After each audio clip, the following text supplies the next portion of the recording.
자, 오늘 법 시작합니다. 첫 번째 재판, 어떤 사건에 대한 재판이죠? 재판 60대 남성이 동생을 살해했습니다. 흉기로 때려서 살해한 사건인데요. 동생을 살해했어요. 그렇습니다. 집에서 같이 지난해였습니다. 같이 술을 먹고 있었어요. 술을 10병 정도 같이 나눠 마시다가 말다툼이 벌어졌습니다. 동생과 경제력 문제를 가지고 다투는데 특히 집 명의를 어떻게 할지를 놓고도 다툰 것으로 알려졌습니다. 동생이 이 형을 어느 정도 경제적으로 지원하면서 부양한 것으로 알려졌거든요. 그래서 옥설까지 오가는 험악한 상황이 되었다가 형이 동생을 살해했습니다. 그리고 사흘 뒤에 경찰에 자수했습니다. 자, 얼마 전에 이 남동생이 누나를 살해한 사건도 있었는데, 이게 이유가 뭐였어요, 정확히? 일단 생활비 문제로 다투었다라고 이제 이야기를 했습니다. 술을 함께 마시다가 이런 식으로 다툼이 있으니까 이제 본인이 이제 홧김에 동생을 살해했고 그 집에서 3일 동안 지냈다 이렇게 진술을 했다고 하는데요. 일단 그 형제 같은 경우에는 동생이 경제적으로 이제 보탬을 하고 있었습니다. 동생의 퇴직금으로 함께 생활비를 쓰면서 함께 지냈는데 이 과정에서 동생이 자신에게 경제적 무능력을 탓하면서 욕설을 했다는 거죠. 그래서 불만을 품어왔다가 결국 범행을 저질렀다 이렇게 말을 했는데요. 방금 제가 이제 3일 동안 집에 머물렀다고 이야기를 드렸는데 이 피고인 같은 경우에는 동생을 살해한 다음에 집에 머무르면서 피를 닦는 등 증거 인멸로 의심되는 행동을 하기도 했습니다. 와, 지금 이 기자가 얘기한 교수님, 그러니까 살해해놓고 사흘 동안 계속 술을 마시고 뭐 피도 닦고, 야, 이거는 너무 소름 끼치는데요. 물론 이제 이 두 사람이 마신 그 술의 음주 양이 소주가 10병이었다. 이제 그렇게 우리가 본다 하더라도 일반적이지는 않죠. 다음날이라도 술은 깰 수 있는 거 아닙니까? 네, 일반적이지는 않죠. 근데 제가 볼 때는 이게 홧김에 이렇게 됐다라고 보지는 않습니다. 왜냐하면 그 이전까지 이 두 사람이 이 뭐 형이 60대라 그러는데 살아오면서 그러면 뭐 거의 같이 살은 그 기간이 한 50년 이상 되지 않겠습니까? 그럼요.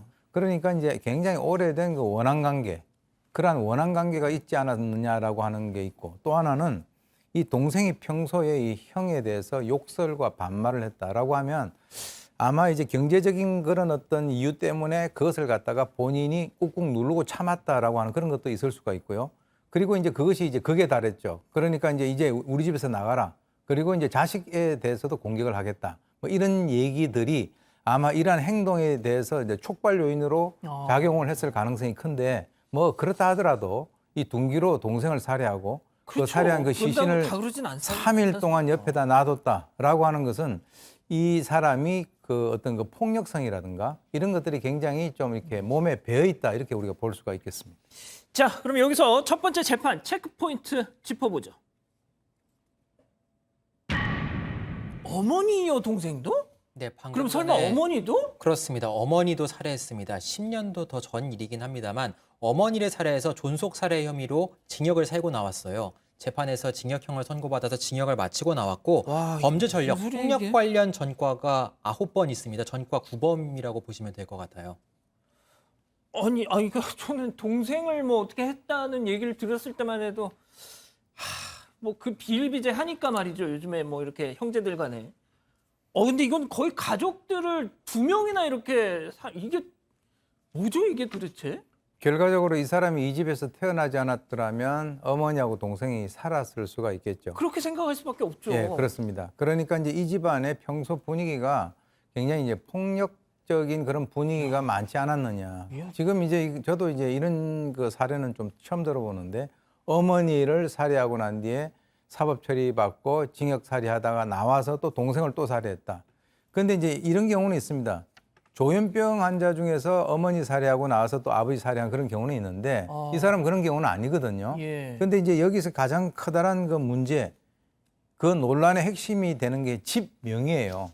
이 사람들이 집을 어느 정도 큰 거를 갖다가 몇 채 가지고 있는지는 모르겠지만 좌우간 이제 그 집 한 채를 가지고 이 그 가족들 사이에 지속적으로 그런 갈등들이 계속적으로 되어 왔다. 결국은 자, 어머니 돌아가셨죠. 동생 사망했죠. 그리고 본인은 뭐 또 죗값을 받아야 되겠죠.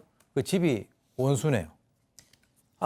근데 저는 이 기자, 어머니를 살해하고 징역 7년을 받았다는 것도 약간 저는 너무 어이가 없는데 뭐가 됐든 동생까지 살해하고 나서 1심 재판부가 어떻게 판단했습니까? 일단 어머니를 숨지게 한 사건 같은 경우에는 죄명 자체가 살인, 살해가 아니라 이제 존속 상해치사였습니다. 이제 상해치사. 다치게 해서 뭐 죽이게 할 의도는 수사 결과 확인되지 않았는데 다치게 해서 결국 숨지게 해서 이제 징역 7년을 받았던 거고 이 경우에는 명백한 살인 혐의겠죠. 이 숨진 피해자를 뒤로 하고선 최소한의 반성도 하지 않는다 이렇게 재판부가 판단을 했습니다. 그렇기 때문에 자신의 경제적으로 도운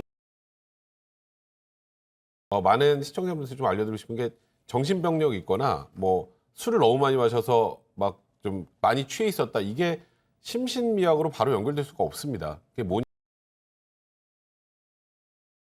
당연히 이게 안 무겁죠. 아니 그런데 보니까 과거에도 수차례 술에 취해 폭력 범죄를 저질렀다 이렇게 재판부가 얘기를 했는데 결국 주폭이었다는 얘기지 않습니까? 자, 교수님 좀 이 남성 앞으로 뭐 또 나올 수 있을지는 모르겠습니다만 행여 또 나온다. 재범가 이게 한 번 그런 거 두 번 하지 말라는 법 없잖아요. 지금 23년 정도를 이제 징역을 선고를 한 것을 보면은 재판부에서도 이 재범 가능성을 상당히 높게 본 것으로 저희가 판단이 되는데 왜 그러냐면 2009년도에 모친 돌아가시겠죠. 그리고 지금까지 이제 폭력 관련되는 범죄가 총 9번입니다. 그러니까 이제 폭력으로 계속 들락날락했다는 것이고 그리고 이제 동생을 또 흉기로 그렇게 살해하고 진짜 이건 그런 식으로 이해가 안 했다라고 하는 됩니다. 참. 자, 첫 번째 법 이렇게 마무리하고요.